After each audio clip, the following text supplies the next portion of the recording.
fois de plus, Matondi, na ba Congolais nyonso, bazami ebele, ni boso ya ba itando ike, na bango, pour na kozela, pe kolanda émission, monene plus 243, l'émission du peuple, le pôle la plus à canter la corde yamboka, ou émission pezalaka.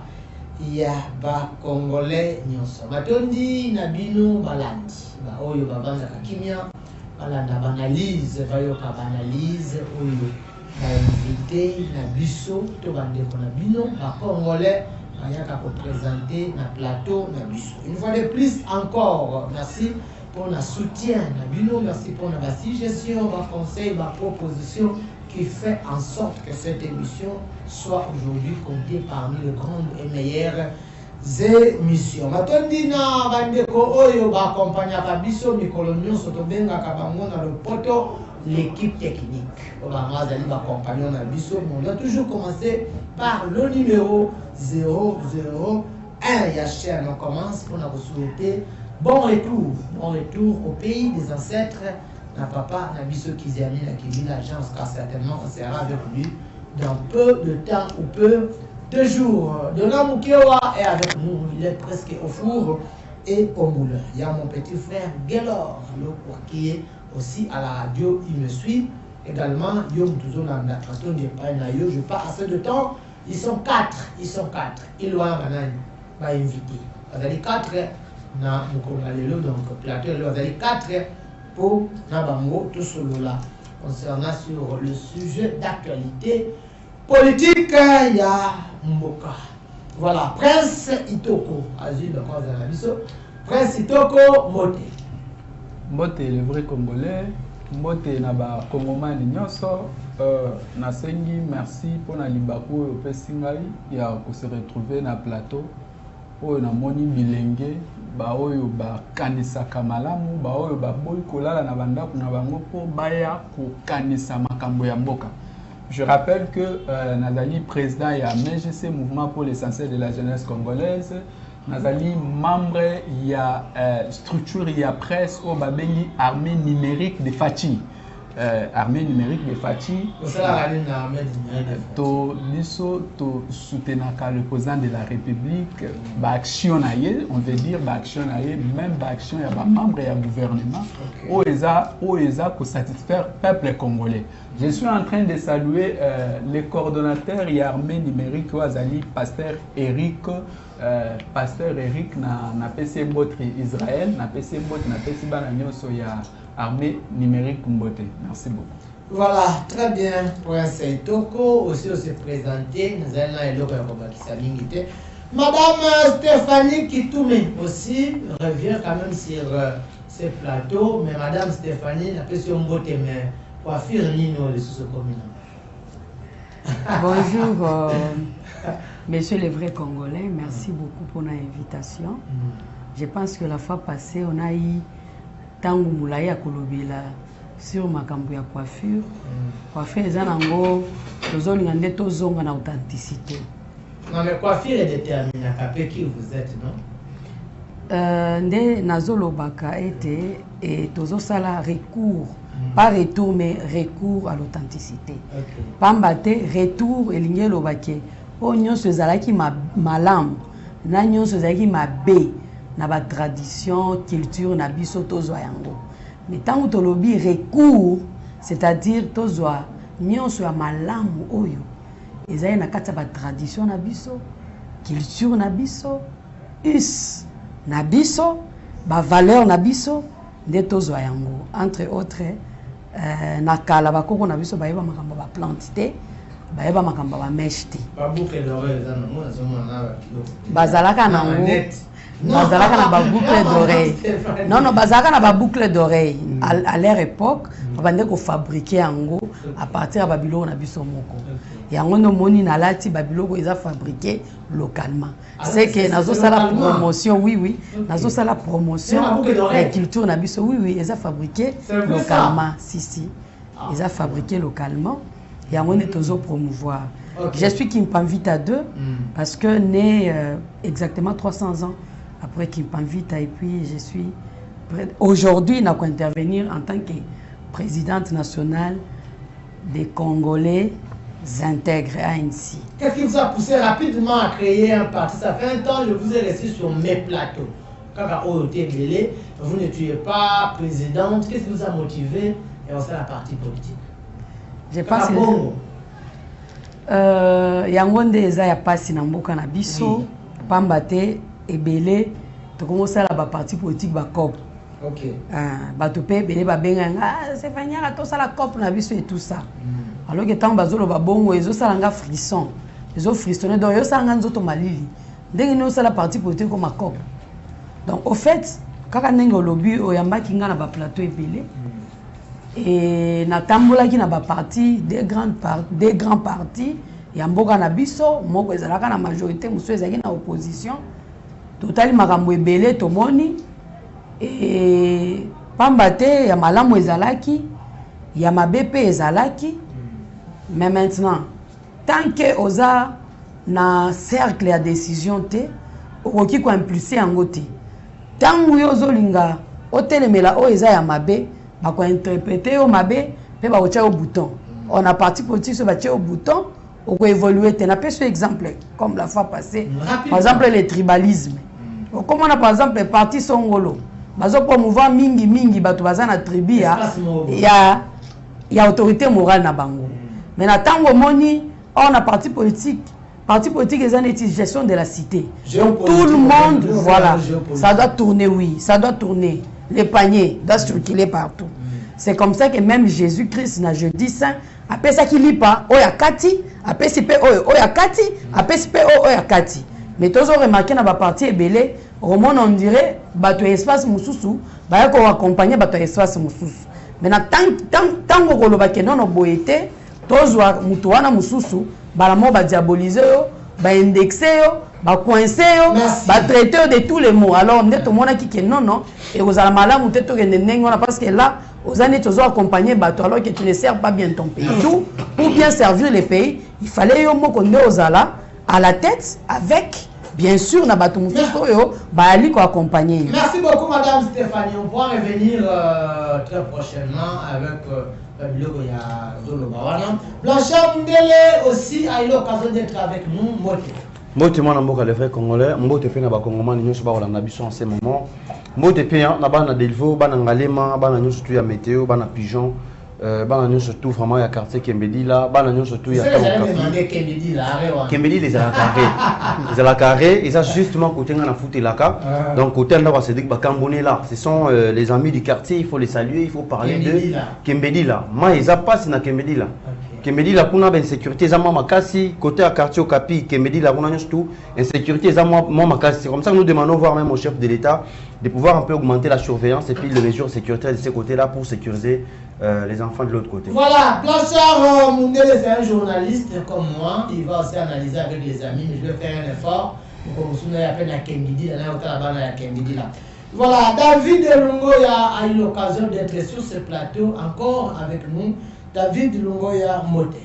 Mbote papa vrai congolais, Mbote ba co-débatteur na biso nyonso, na Mbote na peuple congolais o izo souffrir lelo, na pesi Mbote pas président de la République, o alingaki comme Allemagne d'Afrique, lelo to comme Allemagne d'Afrique, na pesi Mbote pas président de la République, o alingaki sa guerre, mais guerre en moti lelo aussi la té. Na pesi Mbote pas ministre ya intérieur, o abengisaki ba black water, ti lelo guerre silité ouvrir et tomber. Na pesi Mbote pa ya maman ministre Judith Suminwa oyo ayaki pona kitsa bato ya nini dollar mais dollar lelo comme na 23. Te dollar comme na 23. Dollar comme na 23 lelo. Dollar comme na 23. Na pesi Mbote pa coordonnateur nanga Merlin Vuvu oyo azana Kolwezi asali tourner munene malgré tout service à renseignement zolanda mais ba okokabi sauter. Voilà les fans. Bon nga bakanga e. Non, ba yo ka ba renseignement kana ko. Bon nga bakanga e. Kuna na Kolwezi comme na jemu ki olobika mabebo bakangio. Bakangio. Non. Ozo critiquer pouvoir. Ba yo ka ye, bakanga e, je ne crois pas. Ozo critiquer pouvoir, so critiquer pouvoir ko mabe.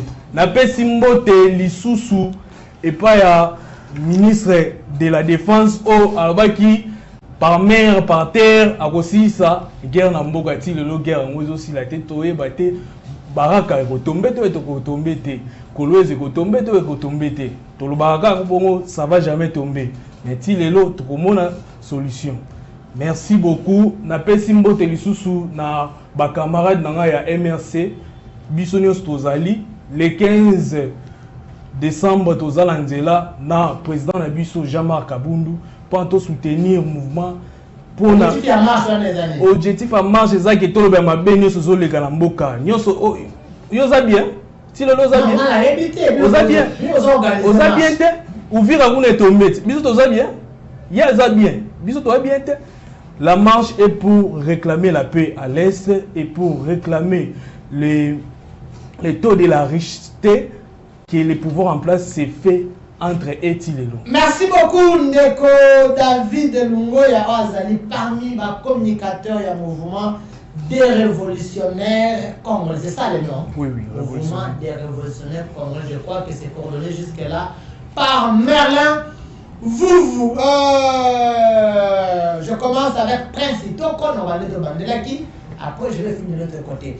Prince Itoko, le président de la République avait dit, État de la nation, discours au Yasuka Yamula, qui est constitutionnel, et Zali Lokola Momesano, Namboka Nabiso, chaque fin d'année, le président de la République, Lokola compte rendu, na 2 chambres réunies, na congrès.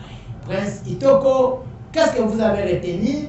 Qu'est-ce que vous pouvez relater Yamouké Nabayimboka? Même question, Madame Stéphanie, même question,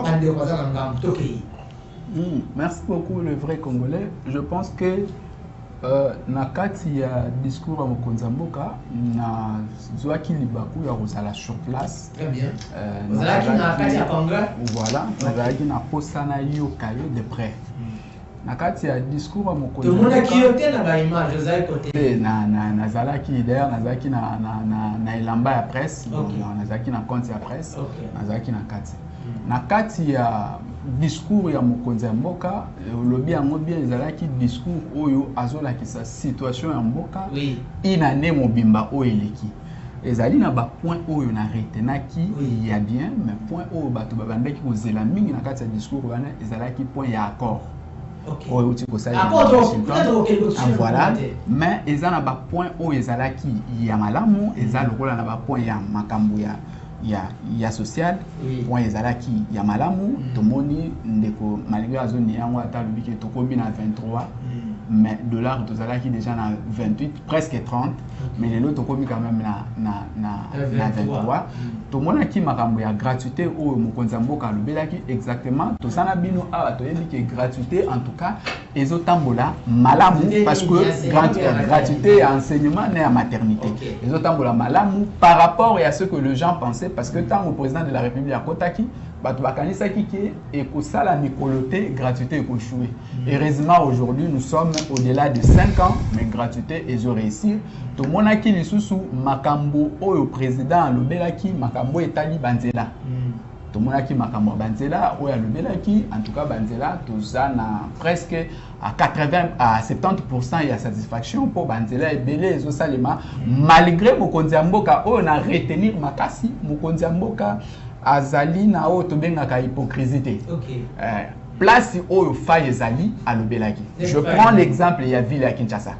Condition ya embouteillage, Mokonzi mboka evokaki yango, condition ya salubrité, Mokonzi mboka a évokaki yango et puis à promettre que akotia lisu na sur makambo wana. En dehors de cela, soki totali makambo ya université, totali makambo ya études supérieures, tomoni ba université ebele tongami ba makambo ebele na compte ya 145 territoires, ba école tongami, ba hôpitaux tongami.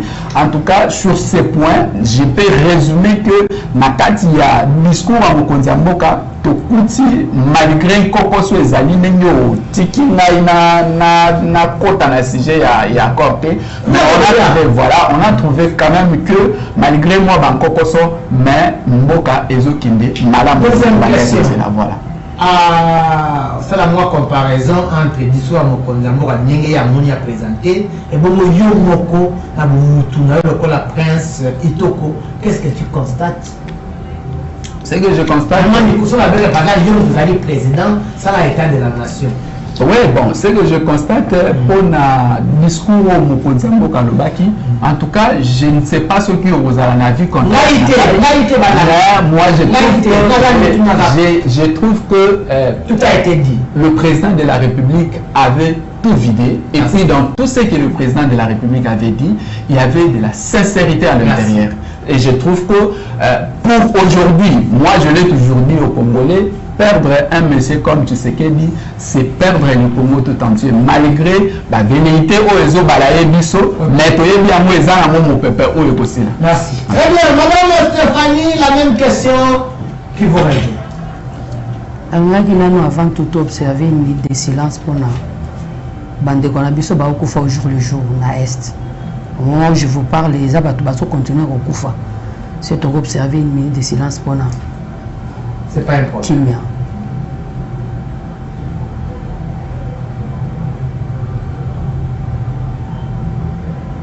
Merci. Ouf. Nalanda qui discours à chef de l'État. Nasanta qui d'abord poids. Il y a pas de problème, il y a Congo sur ses épaules. Et le quoi il y a mis balai. Nasanta qui humilité na katina yi. Ok. C'est que l'ami appelé la sincérité. Humilité et sincérité na kati ya maloba na yi. Alobi na ye kosala discours au nom de la redevance. Parce que je suis irrédevable, il faut boye bamboka ezokende wapi. Alobi azali na trois vérités à boyebisa biso. Première vérité, nini to traversé. Deuxième vérité, nini to sali. Troisième vérité, nini to sali nanuti. Na sepeli makasi na parti à lobi nini to salite. Ok. Parce que to côté on a balance, il y a oyo à sali. Parce que je dois signaler qu'il y a une partie du centre. Oui. Naza ni en opposition ni en majorité. Donc je suis là en train de parler au nom du Congo. Oui, parce que je suis princesse. Alors, nakati ya oya sali, tomoni ke onyo sotanga kiwa neza ya solo. Kasi na oya lobe salemi na noté, déplace koko so eza ebele. Or, yemoko akiko salangote. C'est-à-dire, mis à part soutien populaire, mis à part soutien politique, toujours considéré comme les soutien secondaire, Azan a besoin de soutien, il y a un chef coutumier. Pambate. Il va apporter quoi? Pambate, nazo kende. Après c'est la kiss. Pambate, nazo kende.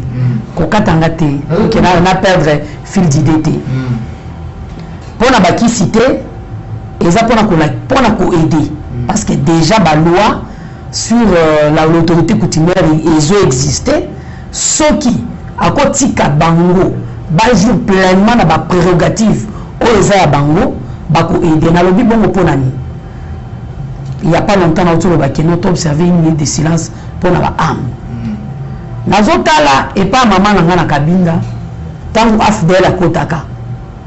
Oyebi ke ba coutumier ne batu ba protégeant ma bébé wana ba kado ba mona ngote. Balobi okolo baté Stéphanie est là sans parler de son esprit. Alors jeune. Sans parler de son esprit. Stéphanie, on a besoin de enveloppe. Mais esprit n'a pas Stéphanie. Or, l'esprit Congo est détenu par les chefs coutumiers. Et il doit s'appuyer dans la sagesse. Ah, la sagesse, c'est ça ce que je voulais savoir. Il doit s'appuyer dans la sagesse il y a des chefs coutumiers pour que là qui soit davantage ni les tout ça parce que papa to samboué. Toketi États-Unis. Nani a évité que les États-Unis n'ont pas à Kagame. Oui, donc, nous sommes na beti tout le pays na zone. Pour vous dire quoi? Biso, ennemi à biso à Liboso, et pas na biso na Congo. Je parle bien du Congo avec K, exemple Ndele. parce que biso tolonga kotanga histoire te soki tokeko kundola na histoire ya Royaume Congo. On va vous dire que le Royaume Congo a déjà très bien organisé avant même l'arrivée des Portugais. Organisation impeccable. Et puis, on va chef, il y a chaque circonscription, si pas chaque groupement, pour gérer à telle enseigne que nous tous nous se sentir, pour se reconnaître dans l'autorité. Pourquoi? Parce que, entre autres, bien nabiso, ressources nabiso, ils ont partagé équitablement. Et en dehors de cela, tous ceux qui n'ont pas de valeur. Les gens qui nous ont dit ce sont des valeurs où ils ont perdre. Moi, je vous dis, je vous avais dit la fois passée, moi, je gère ma maison, mais j'ai des gens qui m'aident. On a retiré à mon absence. Mais ceux qui n'ont pas dit et que nous avons suivi, ce sont des dégâts. Et ça, des dégâts. Il y a un besoin à toute la sagesse à continuer. On a mis tout ça et puis, il y a mis balé, on a 5 ans, mécanisme nécessaire pour nous suivi. Il y a des lois, il y a des bilans qui ont impulsé pour que nous non seulement balongole parce que na mbongo biso tona maladie mutu akoyiba des fois balongole était mususu balongole azongisi biloko te puis azovaki libono moment toza na bato bayiba mapa bazotongela ba prison moment ba vrai voler baotambola libema yango nyo ezopesa kambe yango nde ezo secouer bien vivre. Merci beaucoup madame Stéphanie, je suis flatté. Il y a un chef coutumier, mais j'avais peur au début. J'avais peur au début. Moi, les gens de compréhension, moi, j'avais peur. Et puis je fais un constant, depuis qu'il y a commune à Congo, tu commences à appeler Congo. Je sens que moi, l'esprit, bon, je ne fais pas d'esprit, mais comment on dit ça, pas qu'il me parle vite. C'est intéressant. Je crois que je vais vous recevoir prochainement. Merci. Madame Stéphanie, apparemment, vous avez changé, vous n'étiez pas comme ça. Comme vous avez dit, quand on parle de Stéphanie, il y a un esprit, je crois que votre esprit a changé. Voilà. Mon ami David Lumboya, vos impressions, le discours, l'état de la nation. Avant-hier, je l'ai dit ici, sur le plateau, que le discours... Avant-hier,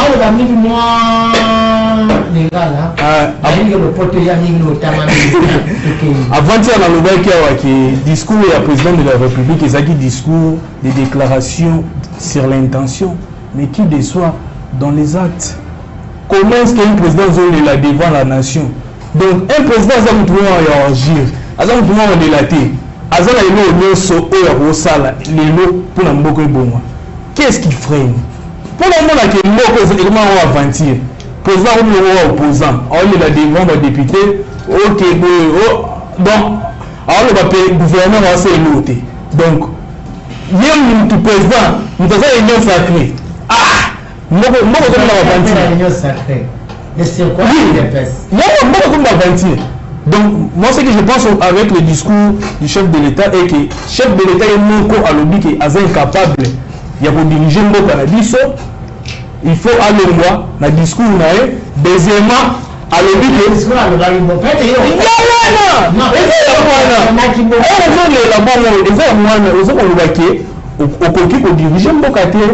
il faut bâtir qu'il y a un sous. Il y a même à l'objet. Parce que pour le moment, qu'est-ce que le discours va apporter pour le moment?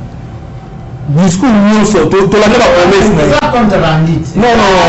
État de la nation. Non. Tout ce qui s'est déroulé là. Ce qu'il faut savoir, la grandeur d'un président de la République, c'est mesure de la façon dont il protège sa population. Mais non aux promesses ou à Zoko qui s'en vont coûter. C'est ça. Président Azoko, c'est la grandeur de la population. Comment protéger la population? Pour l'instant, Bukavu, Goma et Ouvira est tombé. Ce qu'on y a ça, ça fait presque, dans quelques mois, dans quelques jours plutôt, ça sera une année. Tu vois les gars, bon, tu vas fonctionner, on va couler, bon, on va monter, banque des eaux Kanam. C'est cool. On va faire Kabila Mdoa Kanam. Chité alors. Et là, il faut te baquer. si les gens vont comprendre des batailles IDPS na bata union sacrée que pouvoir na bango bani matalana trop matalana ko se pelisa faut encourager même si bon ça va matalana si les gens matalana ezaka ouvrir quoi que dernièrement il faut ouvrir quoi il faut reconnaître le plus stratégique armée les plus ça va la problème le plus stratégique à chaque nous sommes tous en racine et qu'il n'attend pas sauter merci. Voilà, Matalana, ça c'est un nouveau mot. Vincent Mundele est là. Vos impressions sur le discours du chef de l'État. Merci Malamboga, le vrai Congolais. Merci également encore une fois Naba Congolais Niba Olanda Bisso. Dans le discours à chef de l'État minutieusement, mais qu'on analyse vraiment, qu'on pèse mot par mot. C'est vrai qu'il y a beaucoup de choses que les gens sont en train de déplorer. Banda Mokonzaza na pouvoir, mais awa ils ont la possibilité de remettre un peu, de souligner, de féliciter.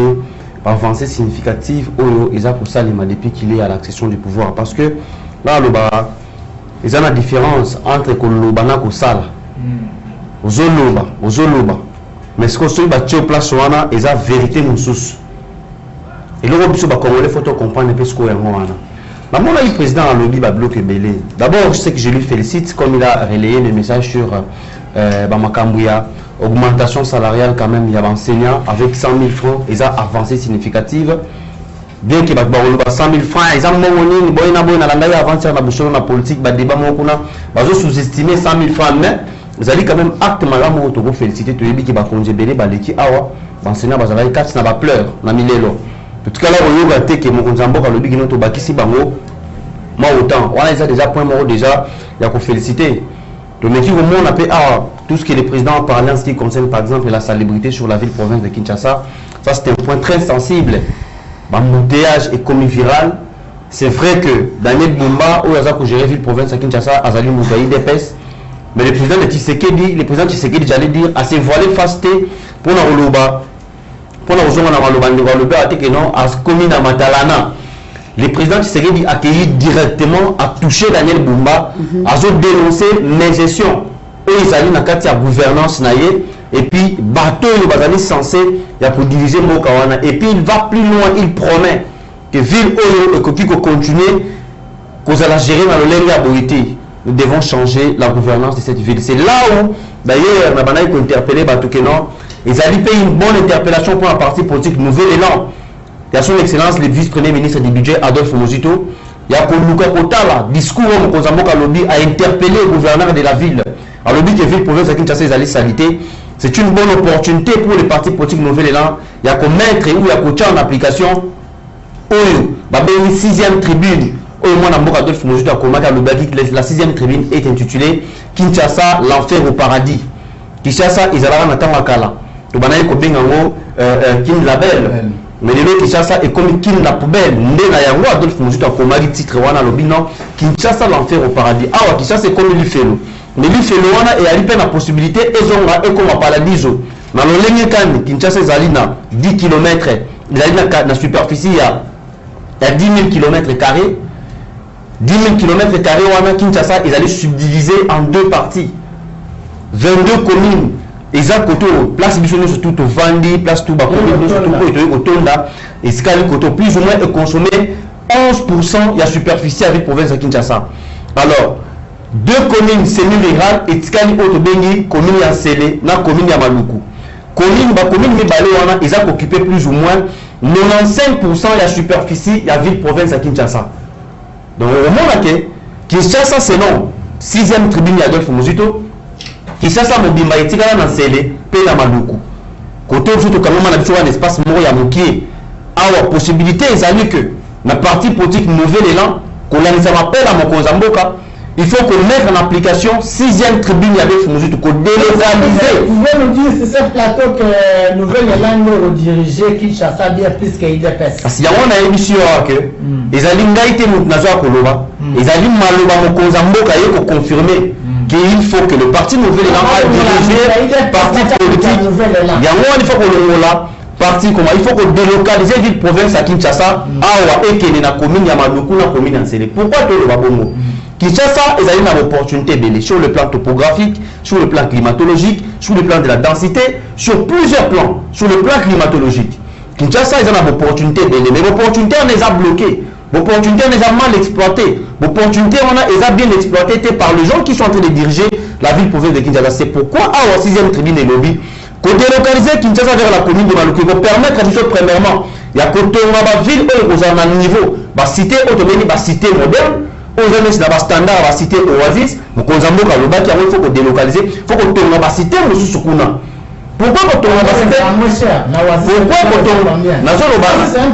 on a battu qui banda kuona ekozala équivalent à la prix on va foutre na Oasis na lobi banda ko kozala na norme ya cité Oasis batonya mon espace au nyonso malukuna c'est etikala kuna etikala kitasa mo metikala kuna bazui banda kuona ba pesa ngo na population congolaise ba kopesa banda kuona na population congolaise pour l'objectif que l'état actera comme ça misolo afba na osala misolo na simambo ma peuple été bakopesa pepe miso banda kuwana baba na kofutela na ndambo ambongo bakongole bakofu donc à la limite oyo bakongole bakoka kofuta bazi bapesi bango baba na kofuta pourquoi c'est une manière pour l'état de lutter contre la pauvreté bakongole balongwa na vie ya pauvreté bakota na kati ya vie moyenne pourquoi parce que place biso toza na kati ya Kinshasa soki mbule beti ekomaka ekomi de lac de Kinshasa soki mbule beti makambo ata tobongisi bakaniveau ata tobongisi banzela Kinshasa ezali déjà tellement peuplé ezali susu habitable te na yango il faut que délocaliser ville oyo etongama na kati ya cité ya Nselena Maloko na kosuki ete kotonga cité wana kuna na kati ya Nselena Maloko ekopermettre biso tokotika un grand espace pour la génération future bajeune bakoya bakozala mpe na possibilité ya kotonga bandako na bango par rapport ya bamodele bandako ekobima na bagénération na bango il faut qu'on réserve un espace pour na bajeune oyo baoya plus tard dans les années qui viennent ntango baoya baye kotonga espace mosusu ekotika yango ekotika espace moko ya monene na kati espace wana mpona kotika yango pour l'agriculture il faut cultiver l'agriculture et puis tu vois que soki Kinshasa ekei kuna ekopermettre bato nyonso baa na kati ya mbongo na kati nazosukisa wana le vrai congolais eza ngai te eza mokonzi ya mboka na lobi awa nazo interpellé nazo encourager pe bakonzi ya parti politique nouvel élan ya kovanda na nsima moloba mokonzi ya bakonzi ya mboka mpona kolobaka c'est le temps de mettre en application la 6e tribune de délocaliser la liste il est acteur du nouvel élan madame vous avez cité ça plus d'une fois c'est la vérité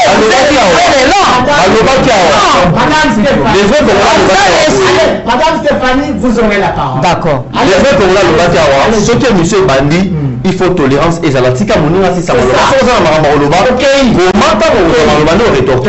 Nazako kumisa nouvel élan tel que dans la matalana. Je parle d'un parti politique qui est venu avec un projet de la délocalisation de la ville province de Kinshasa. Au regard de la situation autorobique dans le travail que Mouzito a bâti. Oui, le travail que Mouzito est en train d'abattre pour le pays. Et ce qu'il a battu dans le temps, ce n'est pas quelque chose qu'il faut nier. Parce que la valeur, le patrimoine, le cannabis, ceux qui nous ont salé malin, honnêteté scientifique, il faut répéter les mamans. Mais pourquoi tant que le dit que Daniel Bumba avait dirigé la Kinshasa, ouais, mon contemporain a raison. Mais lorsque Adolphe Mouzito a travaillé pendant son mandat, américain pour stabiliser le taux d'échange, à Kenda, à Zongue, les choses sont baissées, le ministère à budget, dans le partenariat, il y a un ministre à finance, un ministre à économie, un gouverneur à banque, ils ont travaillé, ils ont stabilisé le taux d'échange, et le nom, pendant 28 000 à 22 000 francs. Et ça, il faut vous avoir. Merci beaucoup, Blachar. Très bien, merci beaucoup, je suis content. Président, que nous entamons notre deuxième sujet, Makambia Bakor, il y a Washington. Mais une petite question. Tu es au bac dans l'équipe de communication, moi il y a président, tout ça. Est-ce que nouvellement est redirigé Kinshasa bien qu'il est presse? Voilà, le vrai Congolais, na lieu qui nous est gêné à Mamakasi. Comment on a dit qu'on a eu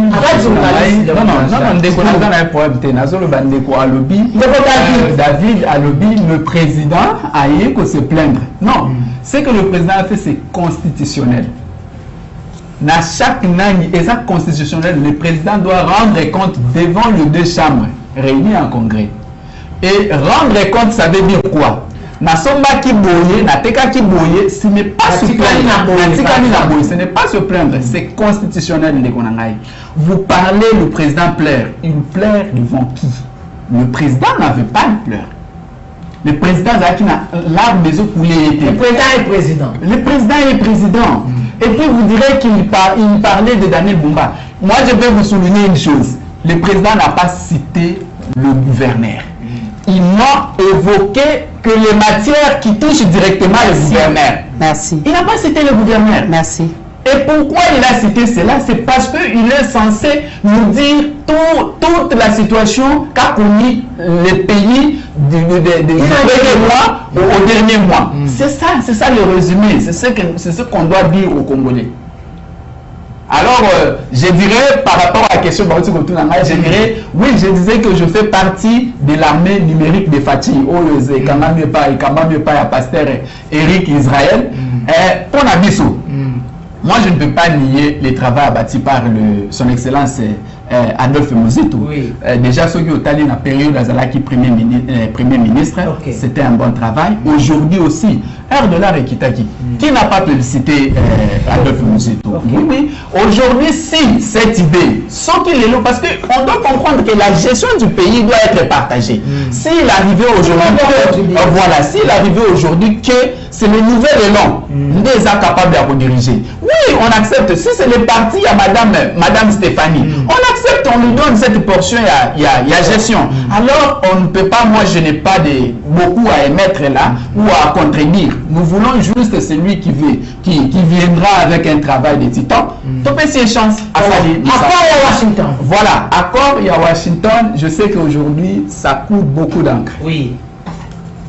Je vais vous dire que la démarche normale, ceux qui mboka ezali touché, batalaka, ba élément oyo et sali qui mboka ezala touché. C'est-à-dire ba cause où ils ont créé conflit.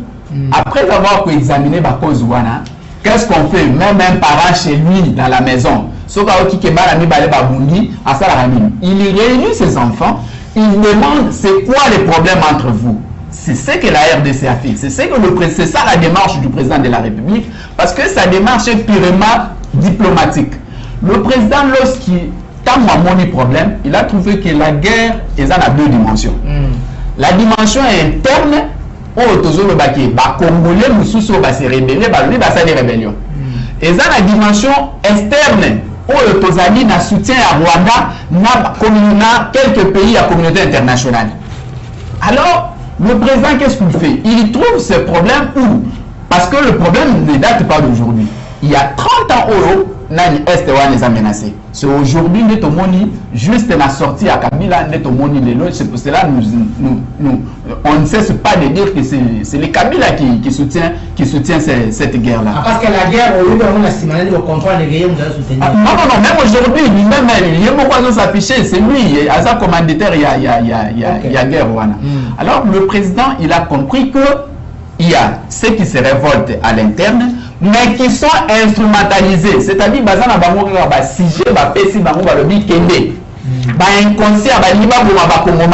mais le président a dit, c'est quoi le problème avec le Rwanda? On ne peut pas traiter les problèmes à l'interne sans pour autant chercher la vraie cause. La vraie cause, c'est quoi? C'est le Rwanda.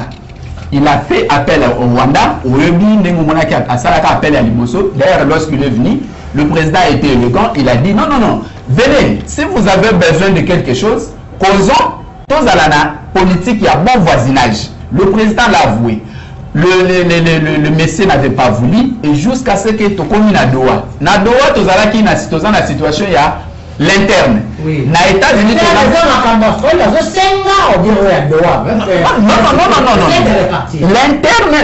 est à Doha parce que c'est entre les gouvernements, na ba rebelle c'est que la Mouka est au Senga, non, la Mouka est au Senga, dialogue inclusif. Ok. Dialogue inclusif entre les Congolais. Pas un Congolais. Mais ce que nous condamnons, c'est quoi? Parce que nous savons, et puis Congolais, je peux vous lire une petite histoire. Allez-y rapidement. Talamboka Oyo, depuis Makambouya Est et Banda. Nazozwa ba mouvement Oyo après Zalaki ya Bazaï Bingoma, nazozwa ba mouvement ya ba RCD, tout ça Oyebi. Suite na mo Zalaka nini? Toké dialogue. Toki na partage à pouvoir. Na partage à pouvoir wana toki na nani, toki na brassage, na mixage. Alors, biloko wana ndezo sala ke na kati ya ba Congolais bazo révolter wana, il y a aussi des Rwandais. Par ces voix, par toutes ces voix là, ba Rwandais wana bazo kota. Alors on ne finira pas kozanga contrôle ya ba Rwandais na kati ya mboka na biso. Le président, voilà, infiltration, vous l'avez dit. Le président, quand on va comprendre, alobi bouilli, alobi n'a lié pour dialoguer. Moi, je suis sûr, j'ai compris les langages du président. Alobi, voilà, n'a lié pour dialoguer, mais pas avec l'esprit. Il y a qu'au brasser ou qu'au mixer nani armée na biso ou il y a côté kamboka na biso parce que bango bazoya na bango alors par là nda lobaki a dit non en même temps tous autres traités internes autres kendaki na doa to traité externe parce que muto azo tinda makambo wana eza Rwanda nde akendaki Rwanda ayoki alobi bon to ya andimi bon si le Rwanda ne soutenait pas mais il n'a qu'à Washington à qu'elle devait d'accord une finalité d'accord voilà finalité ezanini d'ailleurs vous devez comprendre que l'accord internationaux ezalaka dépendant de la volonté c'est-à-dire mboka oyo ekoki kondima ou indemnité mais tant que bino boye observer parce que batiaka ba mesure ya exécution et accord. Mais ce qui manque pour l'indemnité, article souverain. Alors nous allons chercher voir une source pour résoudre les conflits. Alors moi je dis aujourd'hui, accord Rwanda est très capital, c'est un accord historique comme on le disait, mais seulement nous devons observer parce que on avait crié d'un cessez-le-feu, les lots cessez-le-feu, ça limité, les lots ont un problème à ouvrir. Alors nous devons réellement revoir cet accord. Je fais une recommandation au même pied, je fais une recommandation au président de la République, Atala Yango avec son gouvernement, s'il y a moyen. Pourquoi pas aller par d'autres voies, mais ceux qui vont respecter un moteur, il faut aussi boycotter cet accord.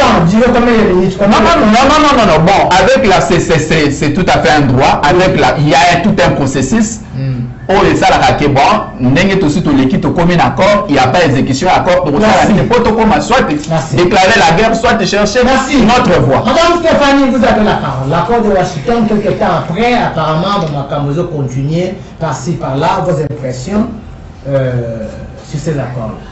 Ok, merci beaucoup. Avant d'aller là-bas, na pesa maluba il fallait na luba par rapport pas un problème na ta antenne ndeko Blanchard oui co-débatteur nanga tango bande ko sala nini présentation na et tout ça awai kaza journaliste bande na lobby oui ngata on azo loba na lobby na za du centre c'est-à-dire o esalemi bien mutaza la majorité aza la opposition na osani je vais applaudir. Tango bande koloba apesi plan et urbanisation et tout ça. Il n'y avait aucun problème parce que ce sont des idées au réseau et d'un nanaye, nabiso nyonso, mboka nabiso ezala bien. Mais quand il est allé jusqu'au point à koloba que nouvelle et là même t'as gérer makambwana, des places na mona qui azal du sous-journaliste était comme une muto partir parce qu'il ne pouvait pas aller trop loin. Bon, il est allé trop loin jusqu'à dire que moi, personnellement, Nazan ni des personnes quoi que ce soit. Il c'était de son plein droit de parler à proposition, il y a son excellence Adolphe Mozito. Alors, moi aussi, par exemple, dans le moment où je vous parle, na soutenaka idée à Denis Sanga. Alors, la refondation de l'État. Donc, il faut qu'on refonde l'État sur base de la réalité de biso, il y a l'actualité de biso, il y a donc il y a biso. Par exemple, on appelle ce exemple, un système éducatif na biso, est obsolète. Bazola qui s'abuse sur l'intérêt wana, toujours tanga ceux qui banani ceux qui va dire ceux qui va dire total la bangote. Bâtiment total la bangote qui panvita na yebi la six licence. Na comme déjà mon colonel na yebi qui panvita. Alors babilo ko nous soit il faut revoir. Et ça on va bête ya tanga yeme, on yo ko matike yenda remplacer wana et bini ça saute aux yeux que azar parti wana. OK, j'en passe. Makambu yako oui. Pour makambu yako na biso selon mon point de vue. Namoni que d'abord Eloko Liboso, président a marqué Bimoko. A marqué Bimoko, tant que vous avez habité. Mais Biso to analyse à Malobanaï. Que je ne veux pas discuter avec les pantins. Pour vous dire quoi? Na bande qu'on a Biso à l'interne, Oyo, Bazosa et la soi-disant Rwanda. na Rwanda ye moko na président na Kagame bango nyonso ba pantin ya nini ya ba forces occidentales tel que Washington le mokolo bitumbati tu omoni na nini ntango bazo signer ba accord wana excusez-moi asimbi Kagame boy ça veut dire quoi on va gérer ça la preuve en est que après ba accord wana ba poignarder biso sous dans les dos ils nous ont poignardé dans les dos c'est le moment maintenant que chef de l'État a ça la consultation, j'insiste, profonde. Il y a tous les intervenants. Consultation, pas dialogue. Pas dialogue, parce qu'il y a un bon format, un dialogue, et qu'on peut faire un mixage, un brassage, sans oublier un partage à ma poste. Tony Wanati. Une consultation profonde, approfondie. Il y a des forces oyo et ils ont concerné vraiment vie. Il y a politique nabiso. Entre autres, comme vous avez dit, il peut consulter les coutumiers, il peut consulter les experts des forces armées de la République, il peut consulter, donc, disons, la couche oyo, ils ont vraiment impliqué directement, oyo peut ça vraiment ba idée. Na ba idée wana, alandela oyo on a la zone banazo télé la suivi.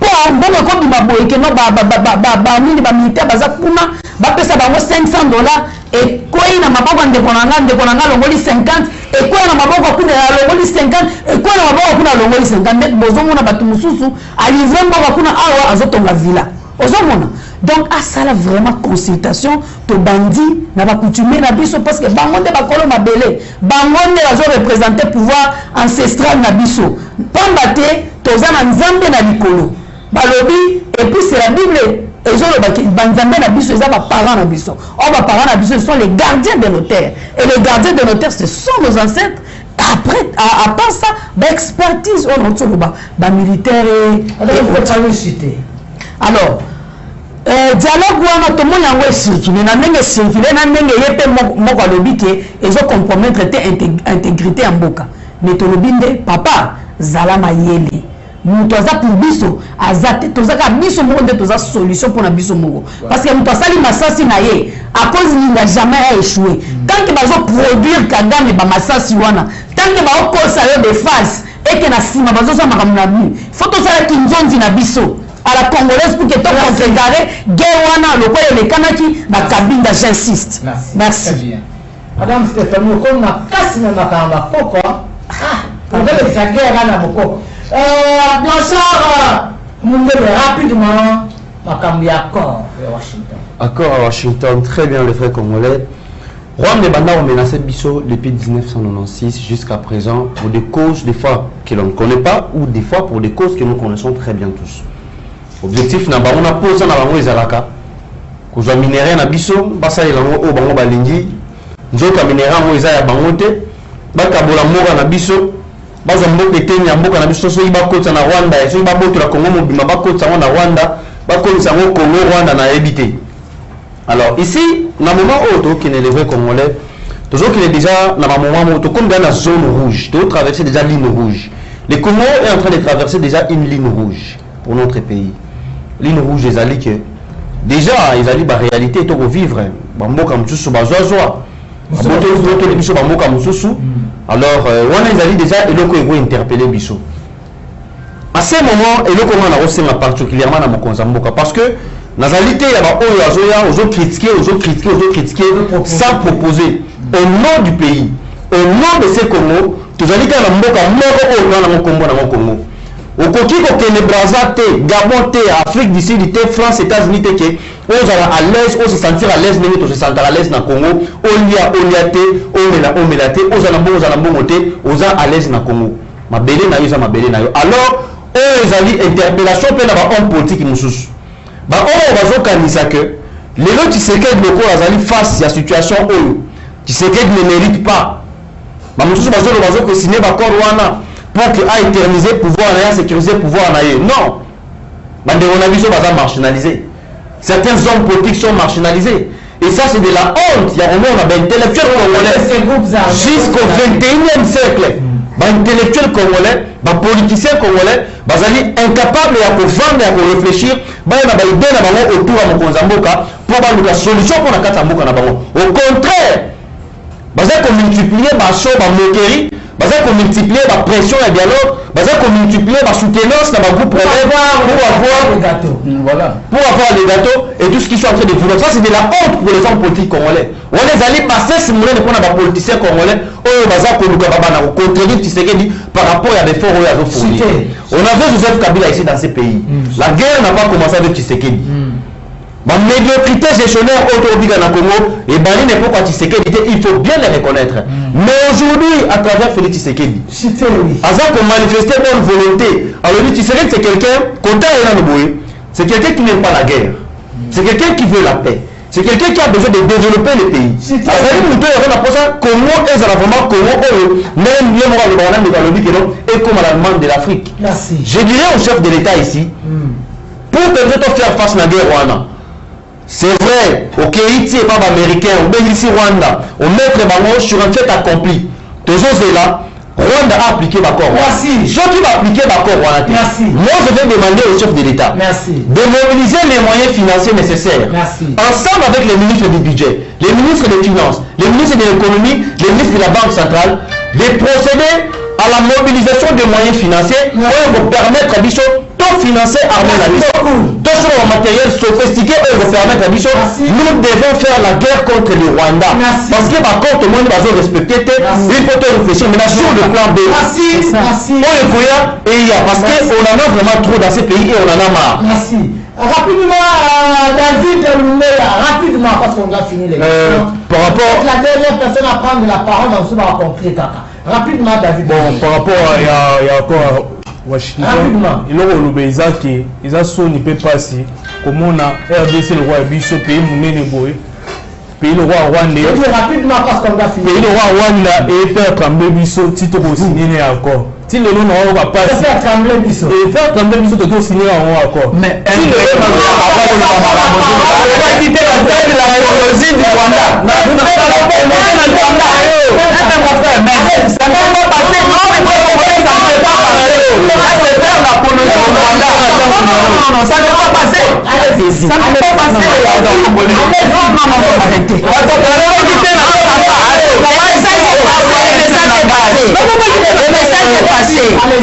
Allez-y. Et ça, on a vraiment pas cité les lots parce que d'abord, en premier lieu, il faut que c'est le même président Azoki Mbote Ayena Kagame Anakin.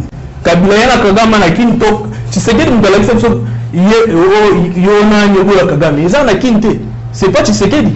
C'est pas Tshisekedi qui a apporté le M23 avant de savoir un pouvoir en 2020. C'est pas Tshisekedi. Vous devez comprendre que les problèmes avec l'actuel gouvernement ou bien l'actuel régime est que Baniko frustré de trop. Moi, je suis frustré, on qui kanda et ça m'a bé. C'est ça le problème. Non, richesse à mort, à baser, à mort, à il fallait. Là, la nouvelle s'est prononcée. On va continuer jusqu'à quand. Non, ce n'est pas parti.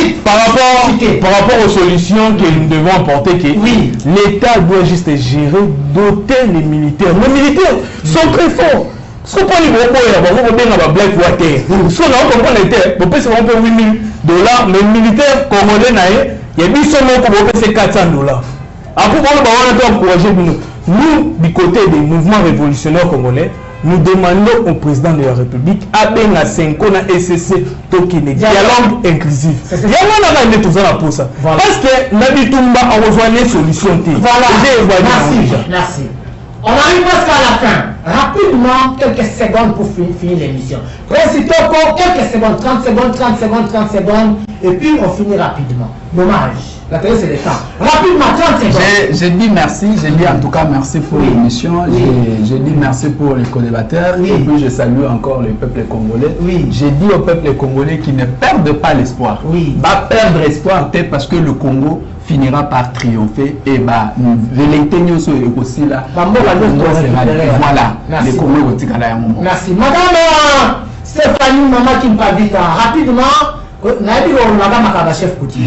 Quels que soient les problèmes.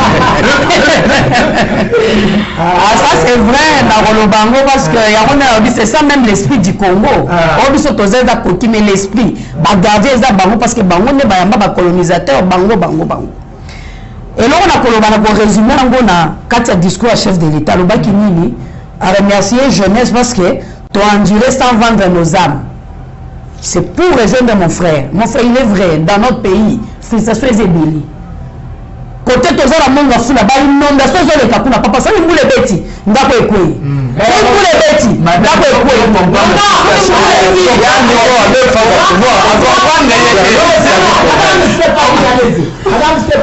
Non, mais c'est juste pour vous dire quoi. Certes, il y a des problèmes. Il y a une si j'insiste, c'est que va consulter pour pouvoir continuer. C'est parce que Bango, basé à la sagesse, basé à la technique, il y a pour l'examen. Parce qu'on dit que SCC, n'a 5 ans, on doit consulter pour pouvoir continuer. Ok. Ok. Pourquoi? Parce que c'est important. Et ça c'est important, mais la format, on a toujours un brassage, mixage, n'a pas de pouvoir. Il y a la consultation. Ok. Il y a la consultation, donc. Na awiklo na batu oyo bakopesa biso combien de consultations madame? Pardon? Déjà combien de consultations? Papa, tant qu'il y a des problèmes, on va toujours. J'ai dit tant qu'il y a des problèmes, tu consulter kaka. OK. Hein? Donc j'ai salué batu nyonso ba kongomani nyonso ba otala biso monde entier Afrique. Na ko na Afrique ke biso na Afrique toza ba peuple moko toza ki uni. Et ça, occidentaux de division. Okay. Alors nous ne devons pas céder. Afrique, restons unis. Pour que nous constituions force na biso à Kalakote Botozaki redoutable. N'a pas si monte na président la chef coutumier. Soumidifima Ntilu. Merci. Soumidifima Ntilu.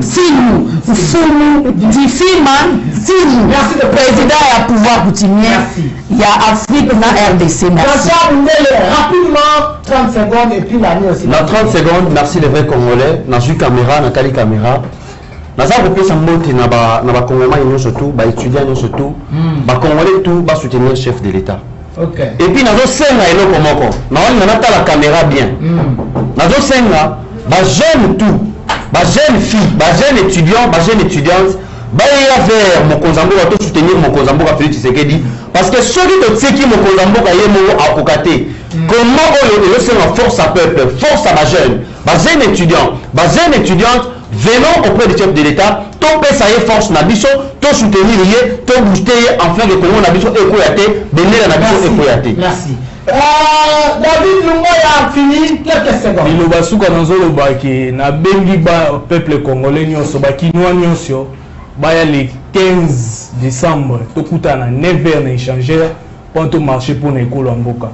Parce que Togo aussi que le pouvoir marché était pas ce pouvoir et marché les 19. Il y a un pouvoir marché. N'a évité pour la paix. Bah on doit aller n'indu qui va aller news on marché pour la paix. Et c'est que dans biso toujours opposition il faut donc réclamer votre droit na biso. Normalement toujours marché pour la paix à l'est il faut bah mboko nyonso ba rebelle ba zwaki et fait zonga na kati. Oui. Donc c'est un peu cela. Merci. Merci. Merci beaucoup na Bandeko Balandi. Merci na invité na yambaki pour la bino Prince Itoko Zaliwana, Madame Stéphanie Kitume, Blanchard Munele Nondeko, David Lungoya. Ngaya bino tokutani lobby vendredi à 19h30. Merci.